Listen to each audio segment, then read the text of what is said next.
Sur l'Île-de-France, généralement, ce serait plutôt du 2 à 5 cm. Alors, il y a plus de chances quand même d'avoir de la neige sur le nord de l'Île-de-France et dans un premier temps sur le sud d'avoir de la pluie verglaçante sur le sud de l'Île-de-France. Et progressivement, tout cela va se transformer en neige. Et sur le nord-est, là, les précipitations sous forme de neige seront plus importantes où on peut localement atteindre jusqu'à 10 cm, principalement vers la Lorraine ou encore vers le Bas-Rhin. Pour la journée de jeudi, ce ne sera pas terminé. Il y aura un renforcement de cette dégradation dans la nuit de mercredi à jeudi. Et jeudi, on attend l'épisode qui va continuer toujours sur la même zone. Généralement, ce sera 3 cm de neige, mais du côté de la Bretagne, du côté de la Normandie, on risque d'avoir de l'Orne par exemple, en descendant un petit peu plus vers la région centre, et bien on risque d'avoir localement jusqu'à une dizaine de centimètres. Donc c'est 48 heures au total à surveiller de ces épisodes de neige. Voilà, et on vous déconseille de prendre la voiture, c'est ça, Christophe, les pluies verglaçantes, soyez extrêmement prudents si vous devez vous déplacer pour aller au travail. C'est dans ce contexte que le plan grand froid a été déclenché dans plusieurs départements, dans le Rhône, l'Oise ou l'Eure, à Paris également. Bonjour Manuel Domergue, merci d'être avec nous.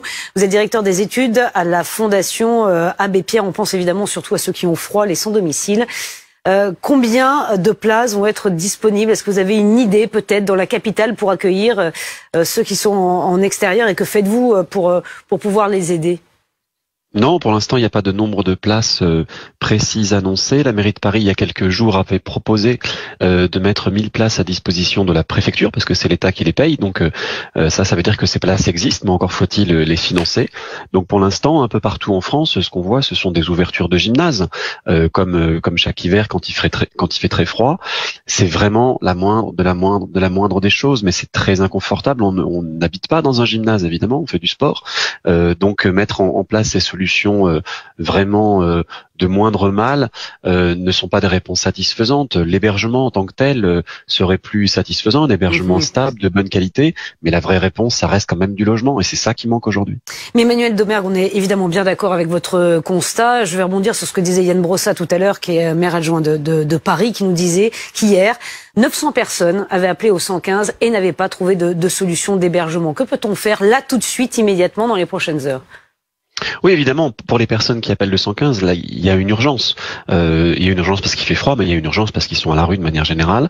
Le plus simple en urgence, c'est d'ouvrir des places d'hébergement dans des hôtels. C'est comme ça que ça marche habituellement. Ça a été fait beaucoup pendant la crise Covid notamment. Il faut utiliser toutes les dispositions qui sont existantes aujourd'hui pour que personne, dans les nuits qui viennent, ne soit obligé de dormir dehors. Ça, c'est une chose. Mais après, on peut pas faire vivre dans des hôtels des centaines de milliers de personnes toute l'année. C'est pas la vocation des hôtels. Il faut trouver soit des places d'hébergement qui soient de bonne qualité, soit, et c'est le mieux, d'avoir des vrais logements, et je pense en particulier aux logements sociaux, et ça veut dire qu'il faut les financer parce que ça met un peu de temps évidemment avant de pouvoir les produire et les attribuer aux personnes qui en ont le plus besoin, c'est-à-dire les personnes qui sont sans domicile. Une dernière chose, les maraudes, les accueils de jour, est-ce qu'ils sont renforcés? Dans quelle proportion? Que faites-vous, vous, pour accompagner ceux qui n'ont pas de domicile et qui dorment dehors? Oui, c'est l'intérêt de ces plans hiver, c'est qu'il y a un renforcement des maraudes, des aides alimentaires, pour aller au-devant des personnes et s'assurer qu'elles puissent faire une demande d'hébergement, après en espérant qu'il y ait des places pour leur répondre favorablement. Nous, ce qu'on fait, c'est qu'on a des accueils de jour, on appelle ça des boutiques solidarité à la Fondation Abbé Pierre, pour accueillir les personnes qui sont en détresse dans la rue, leur proposer des soins, un accompagnement administratif, social, humain, tout simplement, pour essayer de trouver ensemble des solutions. Mais le problème, c'est qu'on est dans une période de pénurie très dur. Ce qu'on fait aussi, c'est que souvent on protège les personnes qui sont menacées d'expulsion, y compris en hiver, par l'État. Je rappelle qu'à Lille, par exemple, à Strasbourg, par exemple, encore ces derniers jours, des expulsions de campements, de bidonvilles sont mises en place par les préfectures, parfois pour certaines des personnes qui campent dehors, sans aucune solution d'hébergement proposée. Donc il faut que l'État soit aussi cohérent, c'est-à-dire qu'il faut proposer des solutions plus nombreuses et puis ne pas dégrader la situation des personnes qui sont déjà parfois tout en bas de l'échelle.